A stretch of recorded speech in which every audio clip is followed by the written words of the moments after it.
Baik,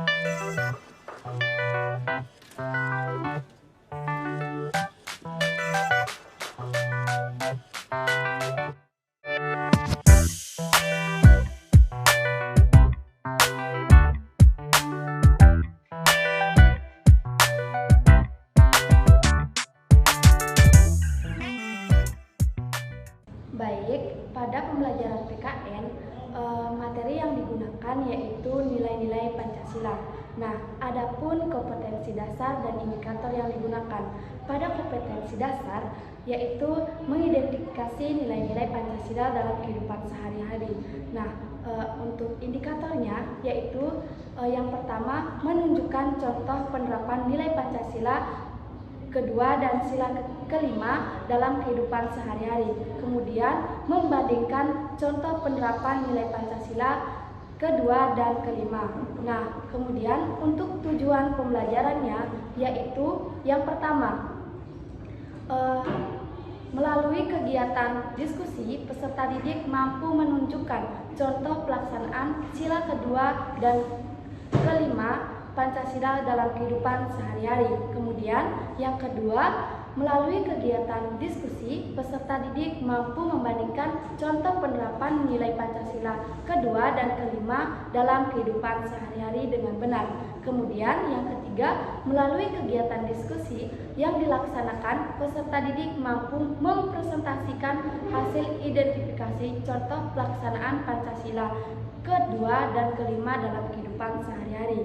Nah, kemudian untuk pendekatan, model, dan teknik penggunaannya yaitu yang pertama, pendekatan yang digunakan yaitu scientific dan TPEC. Kemudian yang kedua menggunakan model problem based learning.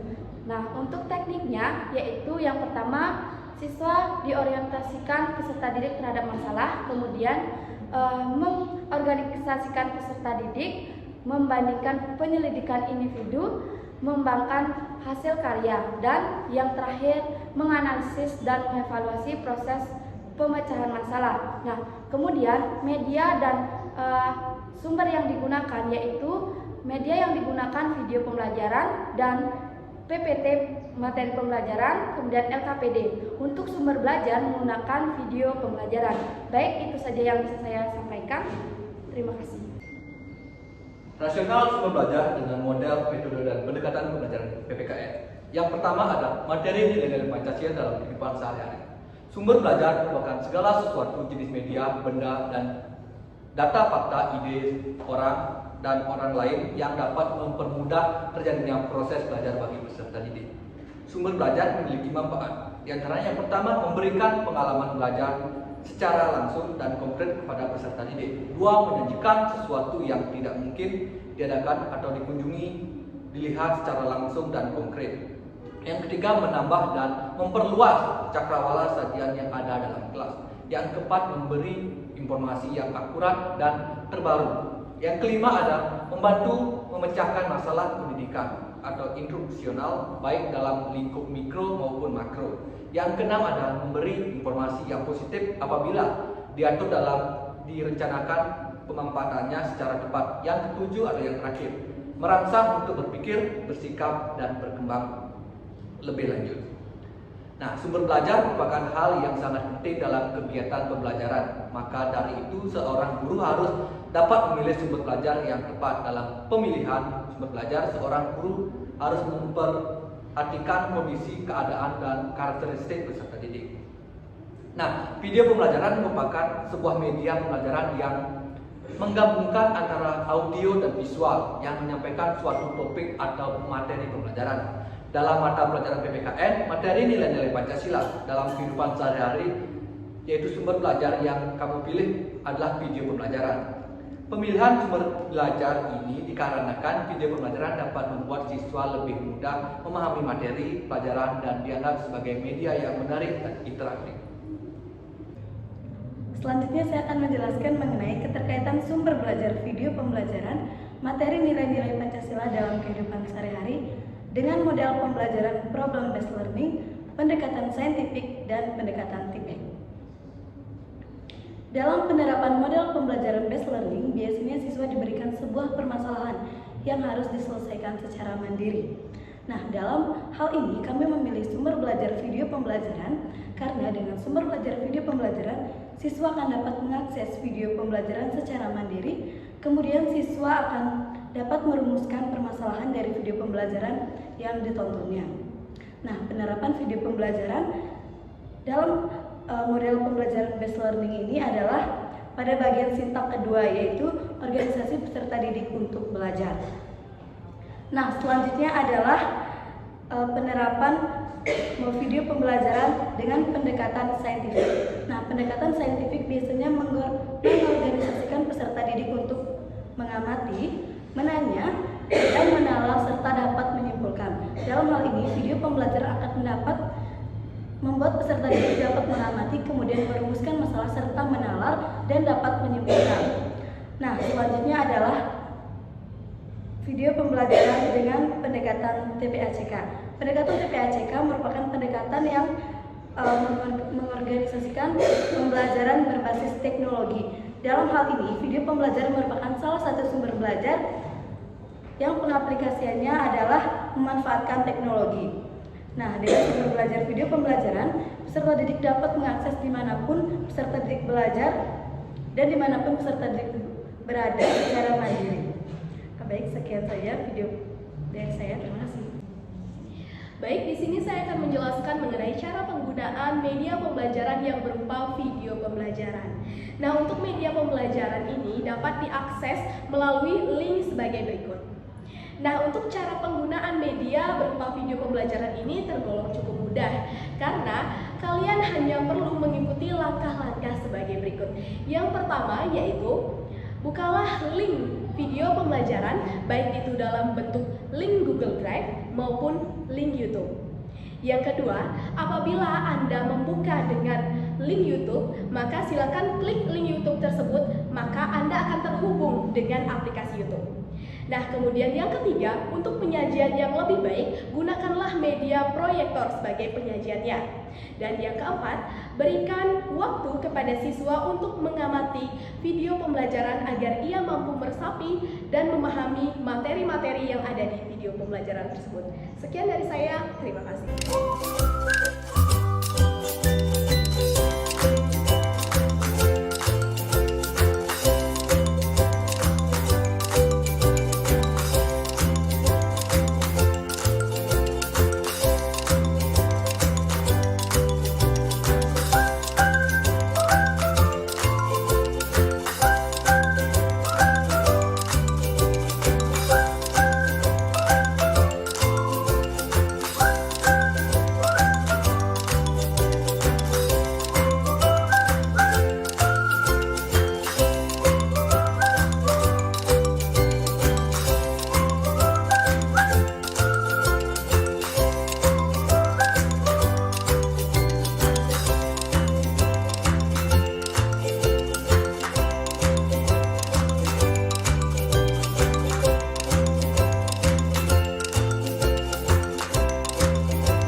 ada beberapa alasan mengapa kelompok kami memilih sumber belajar berupa video. Alasan yang pertama, visual dan auditori yang kuat. Artinya video menggabungkan unsur video dan auditori sehingga membantu pengguna dalam memahami konsep dengan lebih baik.